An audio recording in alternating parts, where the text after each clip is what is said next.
Yes, sir. Yes, sir. Yes, sir, nigga. Yes, sir.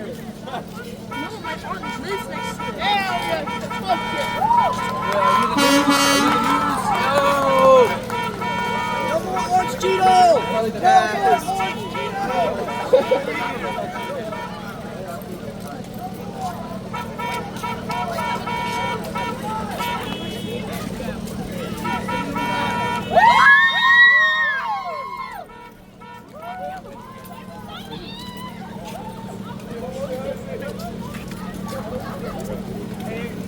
Shout out to my grandma.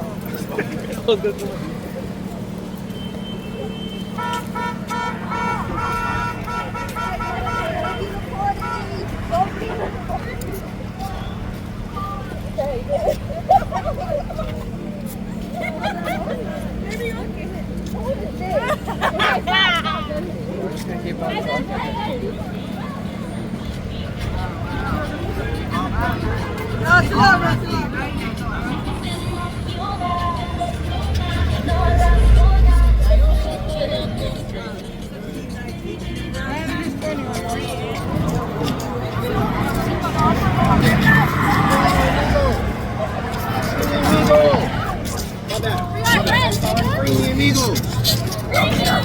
Yeah.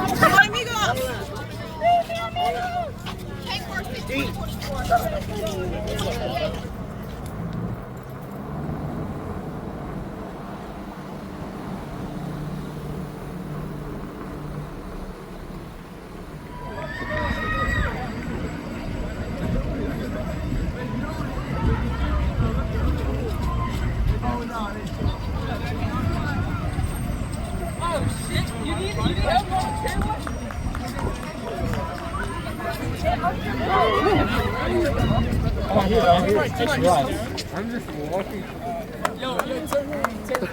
Let's go, baby. Protesting. Yeah.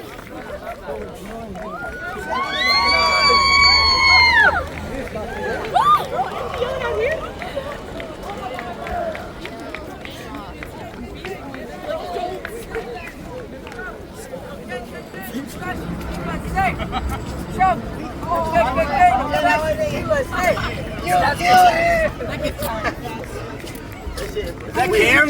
Is that Cam? That's Cam.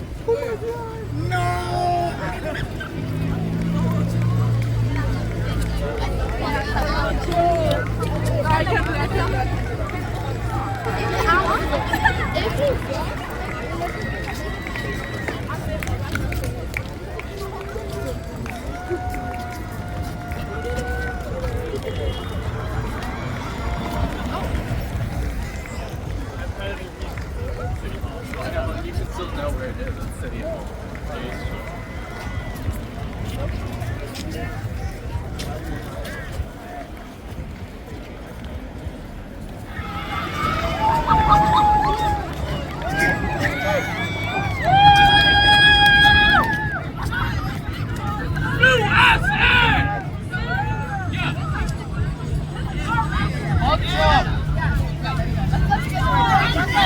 He's a criminal!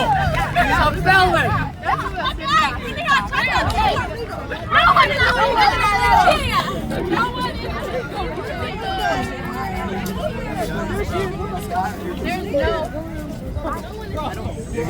No, there's not.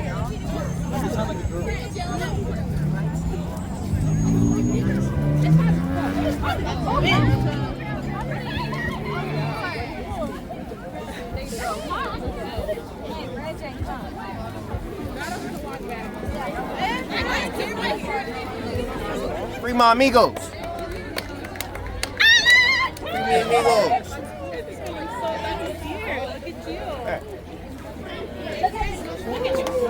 I'm here. Okay. Bye.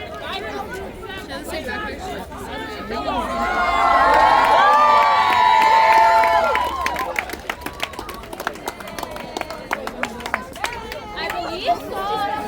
No. Oh, this is say Mexican house. Right here.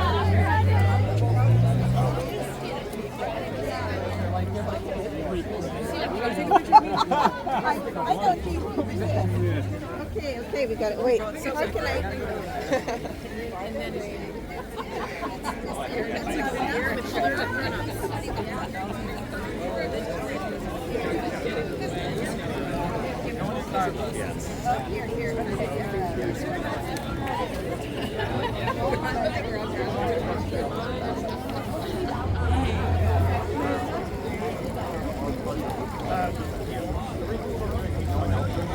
Hey Janet.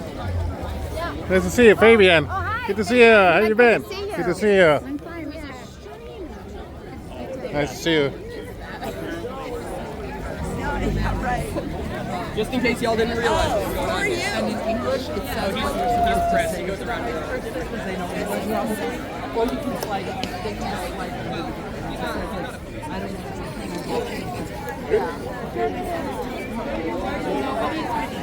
Who's organizing it? They sent another room more people. Oh, that's probably that. Let me introduce you to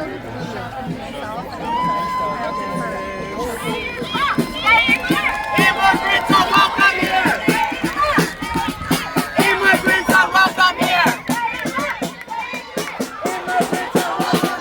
Say it loud. Say it clear.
Hello, check.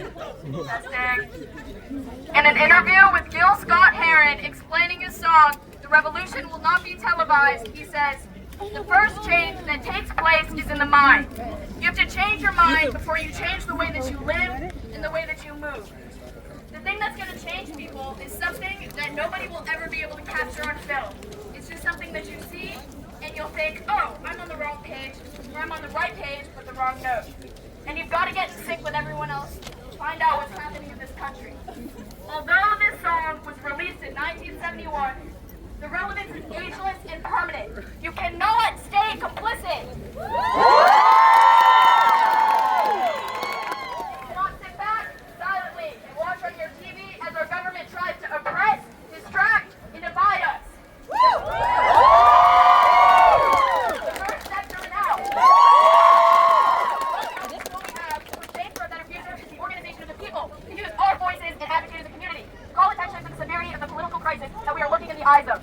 Just a couple days ago, Trump announced his plan to ethnically cleanse 2 million Palestinians inhabiting Gaza, forcibly displace them, and bulldoze the West Bank. This possible green light of a Zionist annexation of the West Bank is nothing but a reflection of the last 15 months of U.S.-fueled genocide. Shortly after, he threatened to deport any international pro-Palestine students organizing, proving that this administration will do whatever it takes to combat our rights to freedom of speech. I cannot stress the urgency of this situation enough. This walkout is nothing compared to the next 4 years of political work that we are facing, the next 4 decades, and the rest of our lives. This is just the beginning. In the few weeks that Trump has regained office, he has made his intentions for the future of this country more than clear. We are watching as the largest mass deportation program in our nation's history is carried out, tearing families apart under the facade of making this country safer.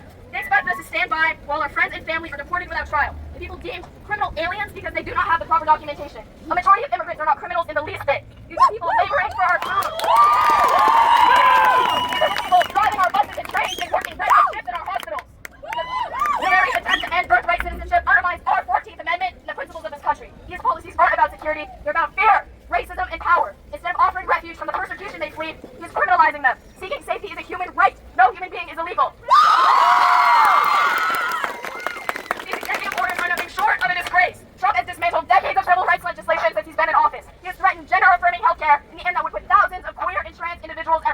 By declaring that the U.S. government will only recognize two genders, they're trying to say, you do not exist.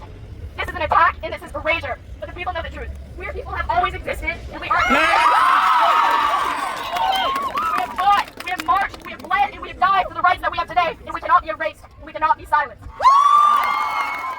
The rich are getting richer as millions suffer. Every day we stare into the gaping abyss that is the wealth gap, and the oligarchy is tightening its grip. Trump is establishing a sovereign wealth fund to consolidate even more money into the hands of the elite. The cost of living, especially in Los Angeles, is impossibly high and only getting higher. While millions of Americans don't have access to the bare necessities we need to live, consistent food, healthcare, housing, these are rights. We demand wages we can live on, housing we can afford, and a system that values people over profit. We are standing in the midst of a climate emergency, not a distant threat, not a future crisis. Millions have been displaced by climate disasters. Entire towns have been swallowed by rising seas, the hurricanes, the heat waves, the droughts. Our city was literally on fire last month, people. Like, I watched the places I've explored, restaurants I've eaten at, and the houses of people that I care about burn down. The window to prevent irreversible damage to our planet is closing. One of the first moves that isolated America from the global community was Trump's decision to withdraw us from the Paris Climate Agreement. This is so incredibly dangerous. This is an accord aiming to cut greenhouse gas emissions, in which we, the USA, are among major emitters. This is an existential threat, and Trump knows what he's doing. This is not ignorance, this is intentional destruction. So I urge you to ask yourself, what is the worth of every other issue in this world if we don't have an earth to live on? You can be scared, you can feel helpless and powerless, but you cannot let that fear undermine your ability to advocate. You cannot let that fear silence you, but that is exactly what they want from us. They want us to keep quiet and obey, while they disappear our undocumented friends and family, strip us of our human rights, our autonomy, gutting our education to keep us complacent and uneducated, destroying our planet we call home, and abiding us from supporting one another. If we don't act now, these will become an inherent reality. So stand up, educate yourself and those around you, organize and protest and march and scream. We will be disrupted, we will be heard, we will stand by all marginalized communities and push for collective action and liberation. Thank you.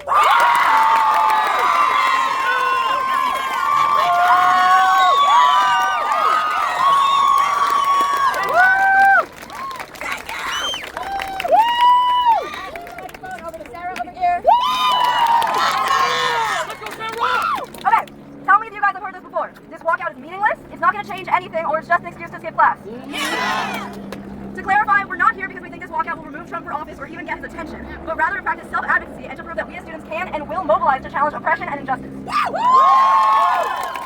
Even so, I understand why some people feel like this walkout isn't going to accomplish anything. When we are flooded with headline after headline about these acts of injustice, whether it's Trump citing DEI as the cause of an airplane crash or claiming we can take over the Gaza Strip, it can make you feel powerless. To deal with this fear, we often resort to reductive statements, and one that I've heard the most is, this country is such a joke.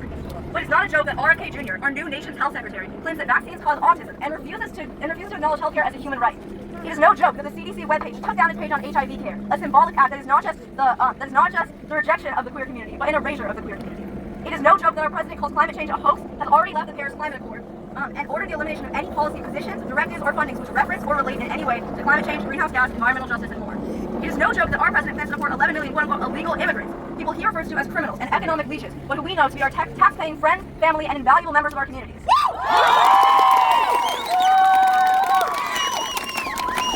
It is no joke that our democracy is falling and failing and slipping into an oligarchy. Trump wants to strip the history of civil rights and slavery and erase America's wrongdoings from our textbooks and classrooms. He wants to cut funding from schools that teach about biology and gender, identity, and defund and destroy the Department of Education. It's not to make our country more patriotic, as he claims, but to keep us in the dark.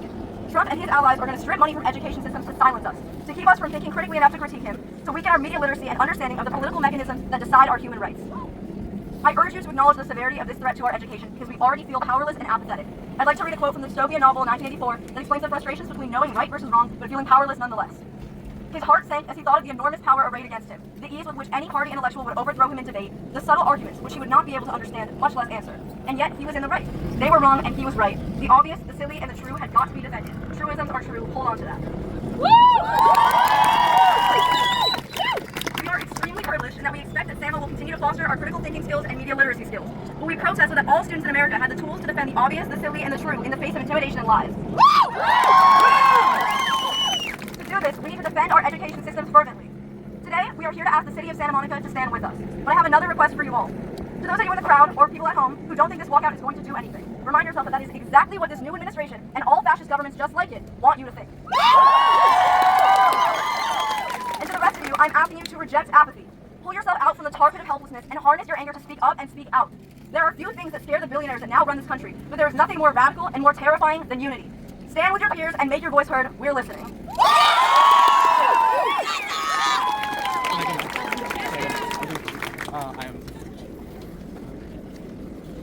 Okay. Hey, I have a few words. I'd like to thank my friends and my allies across other schools. This is not just a San Juan High protest. This is a protest in solidarity with Culver City, Uni, Venice, Malibu, and Crossroads. And downtown, yeah. I feel the need to explain why we have united support campaign. We have done so because we believe that we must allow. I feel the need to explain why we've organized this walkout. We have done so because we believe that we must allow the political backdrop of our everyday lives to burst out from the foreground, out of our offices and schools, and into the streets. They must live out in the open and be unignorable to our Congress members, to our representatives, to all of those who would rather stay silent and apathetic during this political crisis. I do not wish to be alarmist, but the political situation within our country is extremely alarming. The American government has been sold. It serves only the richest members of its society. Just this week, Elon Musk, without resistance, has launched and won a coup on the United States. He has seized the Treasury from Congress, providing him and his associates full access to your social security numbers, your addresses, your phone numbers, and your bank information. Leaks from the Treasury have come out revealing that his team is installing their private servers into the databases of our government. Simultaneously, the Department of Justice has also vowed to protect Musk to the full extent of the law and to prosecute anyone who stands as an obstacle to doing his operations. It must be said that Elon Musk has been given full, unrestricted access to the chambers of the United States government. In just these 18 days, Donald Trump has done unspeakable damage to the institutions of our government. On his first day in office, he worked to repeal pages and pages worth of civil rights legislation and protections dating back 60 years. He continues to mobilize for the deportation of millions of immigrants, tearing families apart. He plans for the expansion of concentration camps to send thousands to El Salvador and Guantanamo. Just yesterday, he suggested the complete ethnic cleansing of the Gaza Strip containing 2 million people, and following with it, construction of luxury hotels atop mass parades.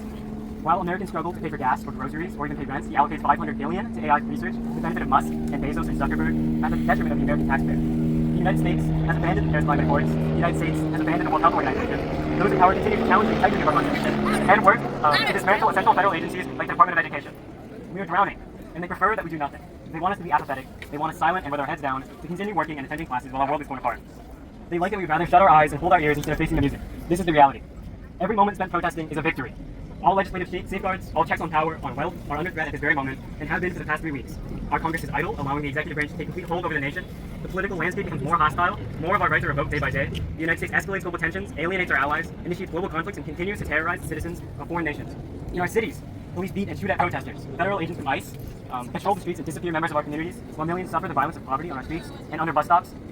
First, they're coming for migrants, gays, Arabs, brown people, trans people, and the poor. And then they will target doctors and human rights lawyers, teachers, professors, writers, and musicians. And then they will target activists and Donald Trump's political opponents, and then it will be too late. We know that this is what will happen because it's what the conservatives loyal to Trump and currently in office have promised to do through Project 2025. They are already passing legislation to rescind the rights of student activists. They are already investigating FBI agents who prosecuted the January 6th insurrectionists. And they're already removing the language around the existence of trans and queer people. Text and literature on the histories of civil rights, slavery, colonialism, fascism, and exploitation are actively being removed from the education within our schools. This is how fascism begins. Fascists oppose life. They wish to erase our humanity, divide us, and forget ourselves. And we've seen this before many times, and so on the mechanisms of fascism, there is sadly enormous precedent. If we don't protest now, we will not have the right to a 2028 election. If we don't protest now, we will not have the right to a midterm election. It is possible that as soon as our right to conduct ourselves as we have today, the protest will be gone.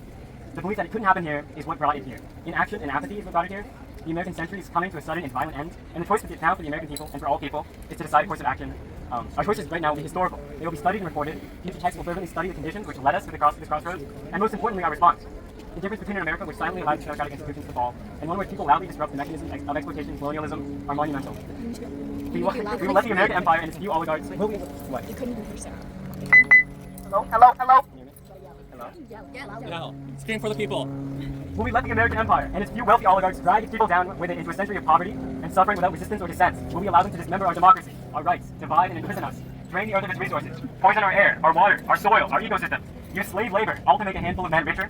Will we allow them to throw the masses of this earth onto a burning fire without resistance? No! No, hell no! We are here today to make the case that the youth of this city and of this country refuse to be complicit bystanders in history. We are here to be seen, to be vocal and heard in our dissent. We will not allow the oligarchs to destroy this earth.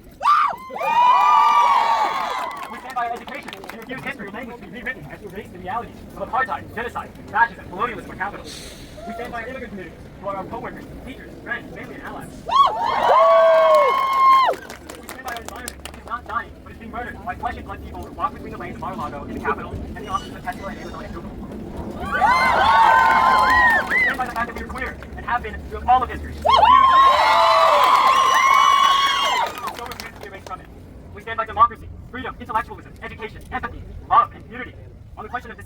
stakes are too high and too personal. As of right now, as students, we can no longer see a future to prepare for besides the world of instability and uncertainty. We have to be prepared to undergo the immense work that it will take to rebuild and push for change. Build a world that contains a future worth living in. As Santa Monica students, we have assembled at the steps of our city hall to demand from our city that our rights be unequivocally upheld and protected. We are aware that not only is our president ignoring the voice of the people, but is actively attempting to erase our histories and identities. We are here to demand that as constituents of the representatives in this city hall, our voices be heard. Not only do we expect a response, but we expect that our call for extensive legal and civil protections be met and passed through as resolutions.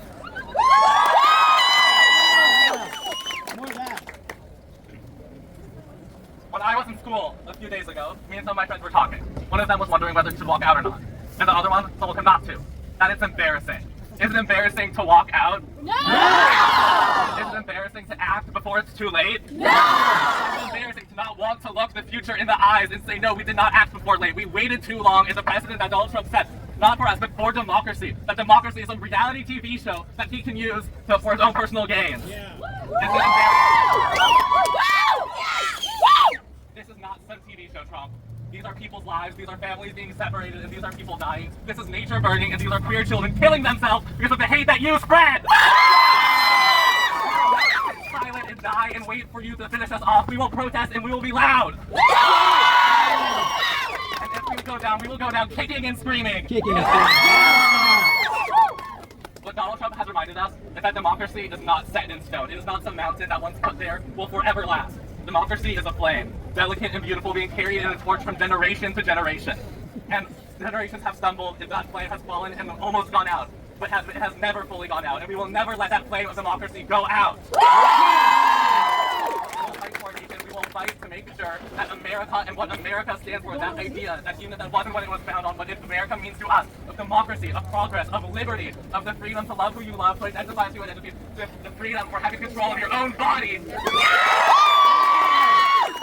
So tell me, is it embarrassing to walk out? No!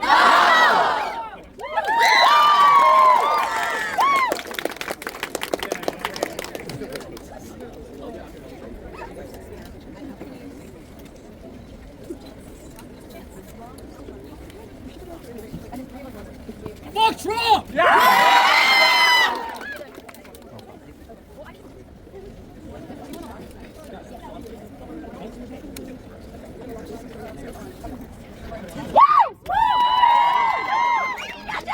the wise words of Tony Kushner in his play Angels in America about the AIDS epidemic, the main character says that he wants more life.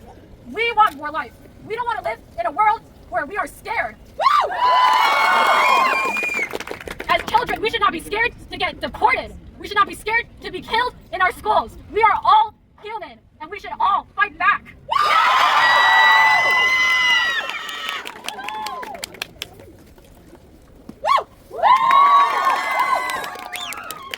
Today, we stand united. United not just by our shared concern, but by our unyielding belief that America we know and love can be better, can be more just, and can be more compassionate. In 2025, we are still grappling with the consequences of an administration that has consistently put its own interests above the needs of the people. The Trump administration's policies have left us with a fractured society, one where the rich get richer and the rest of us are left to bear the weight of inequality. Our healthcare is under threat, our planet is burning, and our democracy is being dismantled piece by piece. It is not just about one man, it's about the system of greed and corruption that he represents. A system that exploits the most vulnerable, pits us against each other, and undermines our right to free and fair future. A system that continues to push divisive rhetoric using neighbor against neighbor, while real issues like climate change, affordable healthcare, and racial justice remain ignored. But we refuse to accept this reality. We are here today. We are here today because we believe in the power of collective action.